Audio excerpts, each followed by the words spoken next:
veterans have their way. Just another star upon the flag across the waves. We'll soon be staying prison if our veterans have their way. Just another star upon the flag across the waves. In a land of hope and glory, do we really rule the waves? The truth is a different story. We're all just a bunch of slaves, just a bunch of slaves, just a bunch of slaves.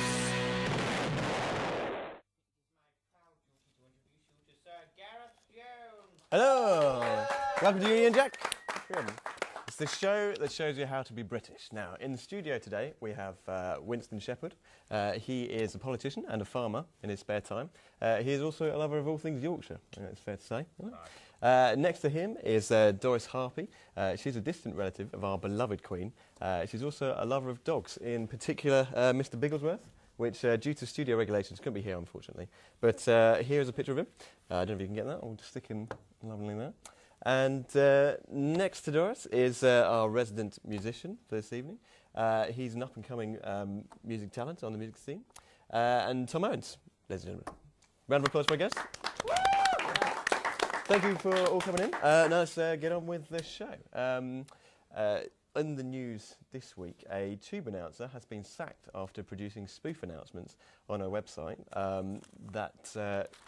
she's come up with. Here is the Queen to go over some of those announcements. Passengers are reminded a smile is a sign of friendship and not a sign of weakness. We would like to remind our American tourist friends that they are most certainly speaking too loudly. Yeah, Queen. And secondly, the Queen continues her tour as head of state. She's recently returned to Uganda for the first time in 53 years. She's been on 325 trips to foreign countries in her time at the top. Not a bad innings for a woman of her age, if you ask me. And finally, the Union Jack, our sacred national emblem, could be changed in the near future to accommodate for the Welsh. This is a picture of it. This would be the first redesign in over 200 years. There is also talk of our national anthem to be changed due to offence that is caused by the longer version to the Scottish. Now this proud Britain can see why this may be caused offence to Welsh and Scottish. With Welsh and Scottish doing everything possible to break away, it seems pointless for them to be incorporated into the flag. Yorkshire and Cornwall have also tried to break away in recent months. I went out earlier to see what the people of Yorkshire felt about this.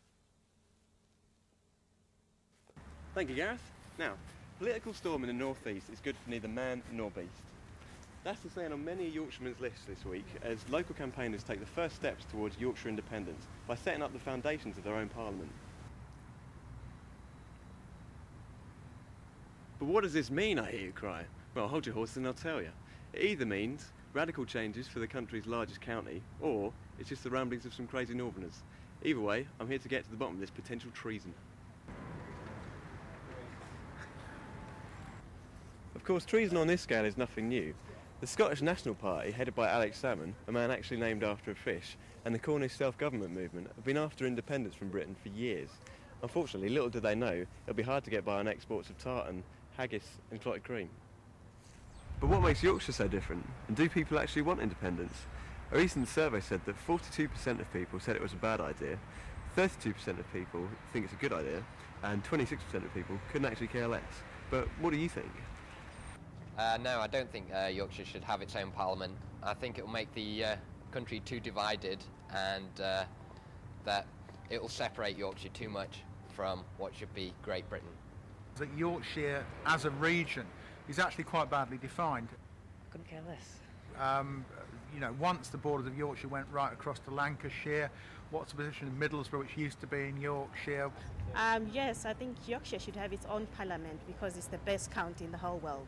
I'm in favour of regional government, but I actually think that Yorkshire is a very difficult region to base it round, that in fact they really need to be taught a lesson by giving their own parliament. Like you give a child a toy, it breaks it, it comes crying back.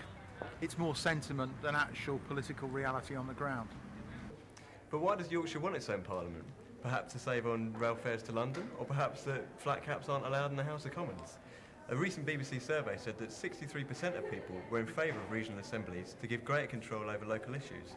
But what issues need to be addressed? At a regional level, what you'd almost certainly be doing is industrial development, Pudding. Some forms of social services, tourism. gravy tax, which I believe has just taken the grip on the county. The rest of the country will be free from this, but if they do become independent, they're going to have to sort this out, because I mean, I ain't paying no tax on my gravy. Good example. Certainly the actual planning of the area is probably better done at a local level than at a national level. They should improve the football stadium in Barnsley. It's a bit crap. But on the other hand, you've always got this tension between what Parliament in London wants and needs for the whole of the country, and what a Parliament, say, based in Leeds would want. There'd probably be endless arguments about where the actual legislature was based. Of course, if this act of treason were to go ahead, could Yorkshire actually look after itself? William Hague, a former Tory MP, said to a recent address to a House of Commons, "Why on earth are we contemplating another reorganisation with regional assemblies? People are already sick of elections in this country. Many of them are going to regard it as a joke." But the question remains, does Yorkshire want its own parliament, and can they make it work? In this expert reporter's opinion, no. I've been Gareth Jones, back to the studio.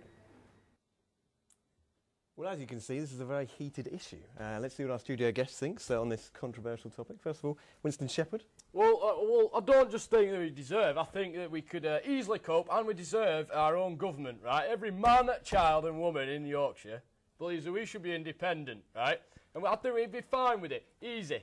We can't say a thing like that. Oh, I can. Yes, I can. Well, you can't blame the South for all Yorkshire's problems.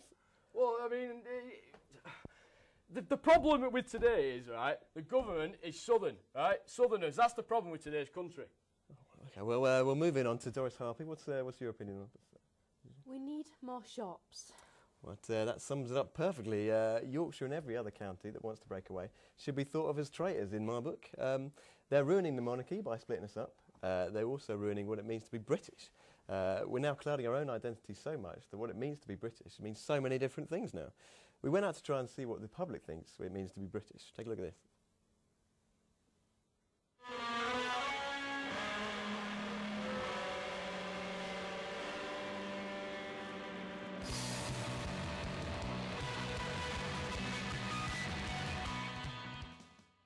Told in the hole of fish chips and peas. I love chips. Eating fish and chips in the rain. I just love the food as well. I love chips. Afternoon tea. Yeah, the Queen. To be British, to me, it means to have a very pale skin color, to not have that much interaction with the sun, to really enjoy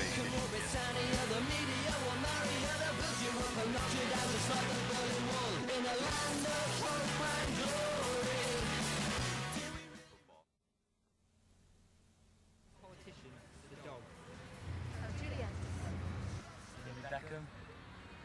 Well, there's the monarchy to start off with. The Queen. Football. Football fans. Football. We invented sport, and for that reason, that's what it means to be British. Old buildings to feel that they've been there for a long time. British architecture. It's a beautiful place with castles and old buildings. Cobblestone. Cobblestone. Cobblestone. So I think this pub atmosphere is something that is really specifically British. Freedom. And I know Parliament, but I quite like seeing all the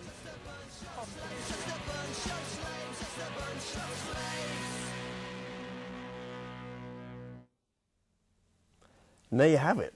Britain is a country that seems to be losing its own identity. Let's hand it over to our studio guests again for their opinion. Doris Harpy. Well, I think the mention of the Queen there is very significant. Mm-hmm, She is what it means to be British. Well, she is. That's right. All these anti-royalists, they should be shipped off to Bush in America. He can have them. Exactly. And Winston Shepherd. Sheep. Sheep? Just sheep? No, well, cows. Sheep, well, sheep mainly, but then cows after. Without them, we'd be nothing. Well, that's a very apt point. Tom, what's your view on this? What does it mean to be British for you? I think we're a giant stereotype by the sound of things from what everyone's said, but I think the 21st century we're moving away from that, and I think we're all independent and showing a little bit more character. Cool. All right. Well, we have another break coming up now, but don't go anywhere, because after the break we have plenty more for your viewing pleasure.